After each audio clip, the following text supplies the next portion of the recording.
आज इतवार है।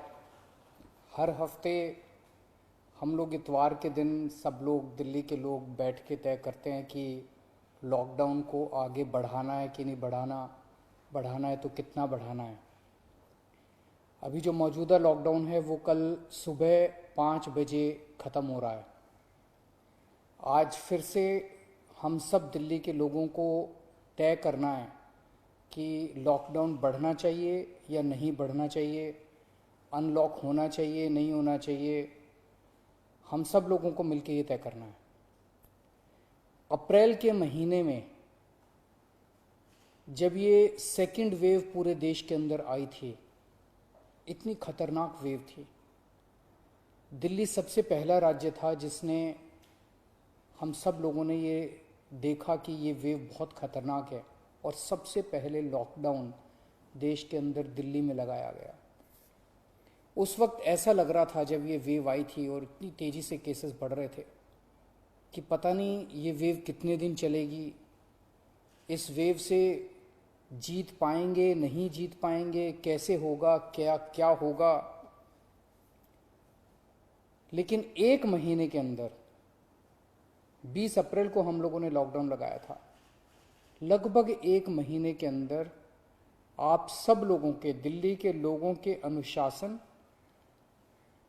और दिल्ली के लोगों की मेहनत और संघर्ष की वजह से आज कोरोना की ये वेव, जो कि सबसे खतरनाक थी अभी तक, ये कमज़ोर होती नज़र आ रही है। मैं ये नहीं कहूँगा कि हमने युद्ध जीत लिया है, अभी काफ़ी बाकी है, लेकिन अब हम, ऐसा लग रहा है कि इसके ऊपर काबू पाते हुए नज़र आ रहे हैं। अप्रैल के महीने में एक दिन ऐसा आया था जब संक्रमण दर 36% पहुंच गई थी। यानी कि 100 लोगों की हम टेस्टिंग करते थे तो 36 लोग उसमें पॉजिटिव मिलते थे। पिछले 24 घंटे का मैं आपको आंकड़ा बताऊं तो ये संक्रमण दर 2.5% के भी नीचे चली गई है। यानी कि अब 100 लोगों की हम टेस्टिंग करते हैं तो उसमें 2.5 लोग संक्रमित पाए जाते हैं और 97.5 लोग ठीक पाए जाते हैं। इसका मतलब संक्रमण काफ़ी कम हो गया दिल्ली के अंदर। अप्रैल के महीने में एक दिन ऐसा था जब 28,000 केस एक दिन में आए थे। 28,000। पिछले 24 घंटे में 1,600 केस पाए गए हैं दिल्ली के अंदर। 28,000 से 1,600। तो दिल्ली के अंदर कोरोना की रफ्तार काफ़ी कम हुई है। पिछले एक महीने में कई सारी समस्याएं आई। उन सारी समस्याओं का हम सब लोगों ने मिलकर मुकाबला किया। दिल्ली के 2 करोड़ लोगों ने एक परिवार की तरह मिलकर मुकाबला किया। खासकर ऑक्सीजन की बहुत बड़ी समस्या आई थी, लेकिन सब ने मिलके, इसमें सबका सहयोग मिला। दिल्ली के लोगों ने, केंद्र सरकार ने, सुप्रीम कोर्ट ने, दिल्ली हाई कोर्ट ने, सब ने सहयोग किया और ऑक्सीजन की समस्या का भी समाधान निकला। अब वैक्सीन की बड़ी प्रॉब्लम आ रही है, वैक्सीन की बहुत कमी महसूस हो रही है, लेकिन मुझे विश्वास है जैसे हमने बड़ी बड़ी समस्याओं का समाधान किया है, ऐसे वैक्सीन की समस्या का भी समाधान निकलेगा। हम मिलके निकालेंगे। वैक्सीन की जो कमी हो रही है, मुझे पूरी विश्वास है इस कमी को भी हम सब लोग मिलके ठीक करेंगे। इस दौरान पिछले एक महीने हमारे डॉक्टर्स और नर्सेज कई कई दिनों तक नहीं सोए हैं, कई कई दिनों से घर नहीं गए हैं। उन्होंने जबरदस्त काम किया।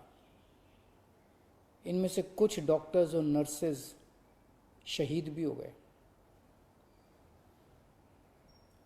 उनकी शहादत को मैं पूरे दिल्ली के सभी लोगों की तरफ से सलाम करता हूं। हम कर्जदार हैं उनके, उनका कर्ज हम नहीं चुकता कर सकते, लेकिन फिर भी दिल्ली सरकार उनके परिवार को मदद करने के लिए 1-1 करोड़ रुपए की राशि देती है।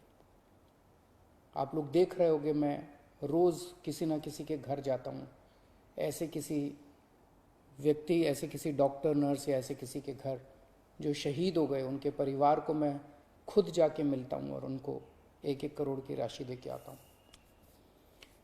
तो युद्ध अभी बाकी है, अभी पूरा नहीं हुआ है और अभी भी 1000 से ज्यादा केस आ रहे हैं। तो पिछले 24 घंटों में मैंने खूब लोगों से पूछा क्या करना चाहिए। जो भी निर्णय होगा हम मिलके लेंगे, दिल्ली के लोग मिलके निर्णय लेंगे।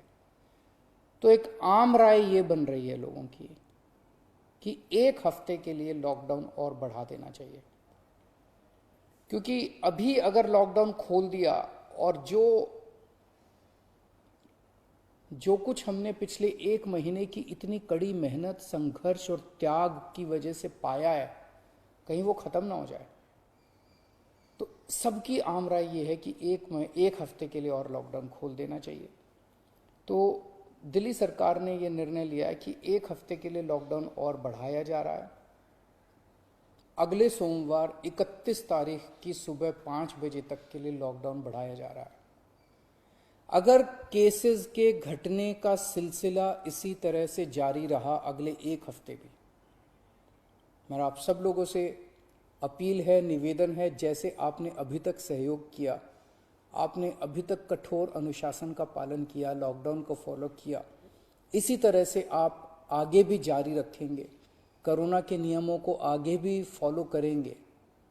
अगर इसी तरह से केसेस के कम होने का सिलसिला जारी रहा तो 31 तारीख से फिर हम अनलॉक की प्रक्रिया चालू करेंगे। एकदम से अनलॉक करना ठीक नहीं रहेगा, तो वो भी धीरे धीरे कुछ गतिविधियों को 31 तारीख से फिर हम खोलना चालू करेंगे। लेकिन अभी सबकी राय के मुताबिक, मैं दिल्ली के लोगों की राय के मुताबिक 1 हफ्ते के लिए हम लोग लॉकडाउन और बढ़ाने जा रहे हैं।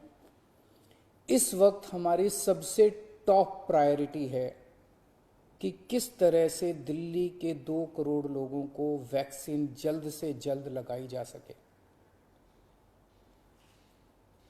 हमने दिल्ली में सारी व्यवस्था बना ली है कि 3 महीने के अंदर दिल्ली के सब लोगों को हम वैक्सीन लगा सकते हैं, लेकिन वैक्सीन की कमी है, पूरे देश के अंदर कमी है। कहा जा रहा है कि तीसरी वेव आएगी। हमें तीसरी वेव का पूरी शिद्दत के साथ तैयारी करनी है। तो हमारी पहली प्राथमिकता तो ये है कि वैक्सीन लग जाए। अगर वैक्सीन लग गई तो शायद तीसरी वेव ना आए। अगर वैक्सीन सबको लग गई तो शायद तीसरी वेव से हम लोग बच सकें। तो एक तरफ तो हम सबको वैक्सीन लगाने की तैयारी कर रहे हैं, जल्द से जल्द लगाने की तैयारी कर रहे हैं, सबके सामने कोशिश कर रहे हैं कि जहां से भी हो सके, केंद्र सरकार से, दूसरी कंपनियों से भी, सबसे मैं खुद बात कर रहा हूं, जितनी विदेशी कंपनियां हों चाहे भारत की कंपनियां हों, कि कैसे हम ज़्यादा से ज़्यादा वैक्सीन लगा सकें। कोई चाहे कितने रुपए में वैक्सीन दे दे दिल्ली के लोगों के लिए, चाहे हमें अपना जितना भी बजट खर्च करना पड़े दिल्ली के लोगों के लिए वैक्सीन लाने के लिए, हम खर्च करने के लिए तैयार हैं। कहीं से दिल्ली के लोगों के लिए, अपने लोगों के लिए वैक्सीन मिल जाए। तो एक तरफ हमारी ये तैयारी चल रही है और दूसरी तरफ खुदा ना खास्ता तीसरी वेव आती है तो हम उसकी सारी तैयारियां कर रहे हैं। कितने बेड जरूरत पड़ेगी, कितने और आईसीयू बनाने की जरूरत है, कितनी और ऑक्सीजन की जरूरत है, ऑक्सीजन टैंकर खरीदने की जरूरत है, ऑक्सीजन के स्टोरेज टैंक बनाने की जरूरत है। ये सब तैयारियां वो भी साथ साथ चल रही है। लेकिन भगवान ना करे कोई तीसरी वेव आए, भगवान करे कि सब लोग सुख, शांति और स्वस्थ रहें। नमस्कार।